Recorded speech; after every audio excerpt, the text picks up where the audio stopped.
அன்பிற்கினிய நண்பர்களே வணக்கம். குடும்ப நல ஆலோசனைக்காக தம்பதிகள் எங்களை போன்ற மனநல ஆலோசகர்களை நாடி வருகிறார்கள். அப்படி வரும்போது அவருடைய சிக்கல்களை ஆழமாக புரிந்து கொண்டு அவருடைய பின்னணியும் தெரிந்து கொண்டு அவர்களுக்கான தீர்வுகளை சரியாக தர வேண்டும் என்பதற்காக நாங்கள் சில கேள்விகளை அவரிடம் கேட்பது வழக்கம். அந்த அடிப்படையில் உங்களுக்கு குடிப்பழக்கம் இருக்கிறதா என்று ஒரு கேள்வியை கேட்போம். அப்போது இந்த கணவர்களை முந்திக் கொண்டு மனைவிகளே பெருமிதமாக சொல்லுவாங்க, சார் எங்கள் வீட்டுக்காரர் ஒன்றும் குடிகாரர் கிடையாது, அவர் சோசியல் ட்ரிங்கர் தான் அப்படின்னு சொல்லுவாங்க. இப்போ சோசியல் ட்ரிங்கர்னால் என்ன அப்படின்னு கேட்டால் அவங்க என்ன விளக்கம் சொல்கிறாங்கன்னா, நாங்கள் ஒன்றும் தினமும் குடிச்சாகணுங்கிற கட்டாயத்தில் இருக்கிற ஆளுங்க இல்லை, பார்ட்டிகளில் மட்டும் குடிப்போம் அப்படின்னு சொல்லுவாங்க. அப்போ எதற்காக இந்த சமூக விருந்துகளில் நீங்கள் மது அருந்துகிறீர்கள் அப்படின்னு கேட்டோம்னா, எங்களுக்கு இந்த பார்ட்டிகளில் குடிப்பழக்கத்தினால நிறைய நட்பு வட்டம் பெருகுது, சோசியலைசேஷன் நெட்வொர்க்கிங் இந்த மாதிரியான இந்த சமூகத்தோடு நெருங்கி பழகிற வாய்ப்பு எங்களுக்கு அதில் கிடைக்குது, ஆகவே நாங்கள் அதை செய்கிறோன்னு பெருமையாக சொல்கிறாங்க. இன்னமும் சொல்லப்போனால் அப்படி அந்த விருந்துகளில் மது அருந்தாதவர்களை அவர்கள் ரொம்ப நாகரிகமற்றவர்கள் அப்படின்னு கூட சொல்கிறாங்க. ஒரு ஆற்றில் கரை புரண்டு வெள்ளம் ஓடிக்கிட்டு இருந்தது. இந்த ஆற்று வெள்ளத்தில் மக்கள் 2 கரையில் நின்று வேடிக்கை பார்த்துக்கிட்டு இருக்கும்போது அதில் சிக்கிக்கிட்ட ஒரு மனிதன் தத்தளிக்கிறத பார்க்குறாங்க. இப்போது அந்த மனிதன் களைச்சி போய் மூழ்கிற நிலையில் இருக்கிற அந்த வெள்ளத்தில். அப்போ மக்கள் பரிதாபப்படுறாங்க, ஆனால் யாராலும் உனக்கு உதவி செய்ய முடியல. அந்த நேரத்தில் ஒரு மரக்கட்டை அவனுக்கு பக்கத்தில் மிதக்கிறத பார்க்குறாங்க. உடனே இவங்கெல்லாம் கத்துறாங்க, டேய் அந்த மரக்கட்டை போய் பிடிச்சிக்கோ, நீ மூழ்கிடுவ அப்படின்னு சொல்லி கத்துறாங்க. உடனே இந்த ஆளும் தாவி போய் அந்த மரக்கட்டையை பிடிச்சிக்கிறான். இப்போ தான் மக்கள் சரியாக கவனிக்கிறாங்க, அது வெறும் மரக்கட்டை அல்ல, அது ஒரு முதலை.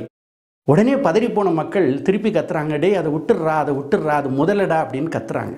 இப்போ அந்த ஆள் பரிதாபமாக சொல்கிறான், முதல்ல நான் தான் அதை போய் பிடிச்சேன், இப்போ அதில் என்ன பிடிச்சிக்கிட்டு இருக்கு, நான் எங்கேருந்து விடுபடுறது அப்படின்னு சொன்னான். அதுபோல் இந்த சோசியல் ட்ரிங்கராக மது அருந்துகிற பழக்கத்தை ஆரம்பிக்கிற 3 பேரில் ஒரு நபர் குடிநோயாளியாக மாறுகிறார்னு ஒரு ஆய்வறிக்கை சொல்லுகிறது. அதாவது இவங்க முதல்ல விருந்துகளில் மது அருந்த ஆரம்பித்து பிறகு மது அருந்துவதற்காகவே விருந்துகளை ஏற்படுத்தி பிறகு முழு குடிநோயாளியாக மாறிவிடுகிறார்கள். அப்படி மாறிய பிறகு தாங்கள் குடிப்பதற்கு ஒரு நியாயம் கற்பிக்கவும் ஆரம்பித்து விடுவார்கள்.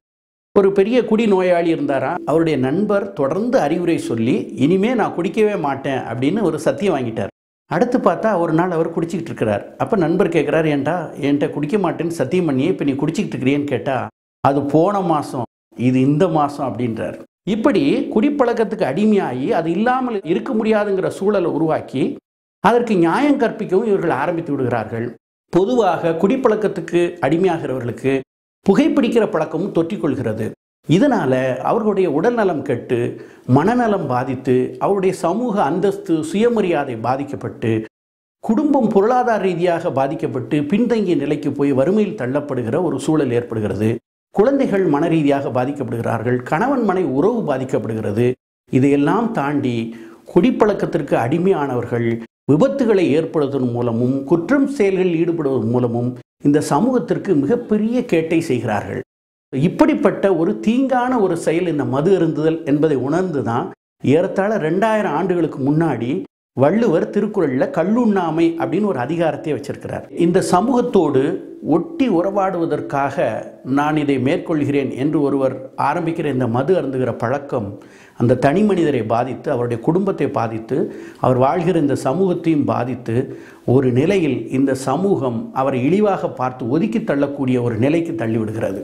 எனவே இந்த விழிப்புணர்வை சோசியல் ட்ரிங்கர் என்று சொல்லிக்கொண்டு மது விருந்துகளுக்கு போகிற நண்பர்களுக்கு சொல்லி அவர்கள் குடிநோயாளியாக மாறுவதை தடுக்க வேண்டிய கட்டாயம் நமக்கு இருக்கிறது. சோசியல் ட்ரிங்கர் என்ற நிலையிலிருந்து மாறி குடிநோயாளியாக மாறிவிட்ட நபர்களை வெறுக்காமல் அவர்கள் அந்த குடிநோயிலிருந்து அவர்களாகவே விடுபட முடியாது என்ற அவருடைய இயலாமையை புரிந்து கொண்டு எங்களை போன்ற மனநல ஆலோசகரிடம் குடிநோய்க்கான மீட்பு சிகிச்சைக்கு அவர்களை உட்படுத்தி அவர்களை அதிலிருந்து விடுவிக்க வேண்டிய கட்டாயம் நமக்கு இருக்கிறது.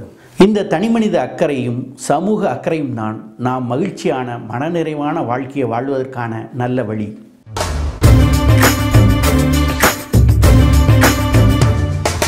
மனதில் உறுதி வேண்டும், வாக்கில் இனிமை வேண்டும், நிறைவு நல்ல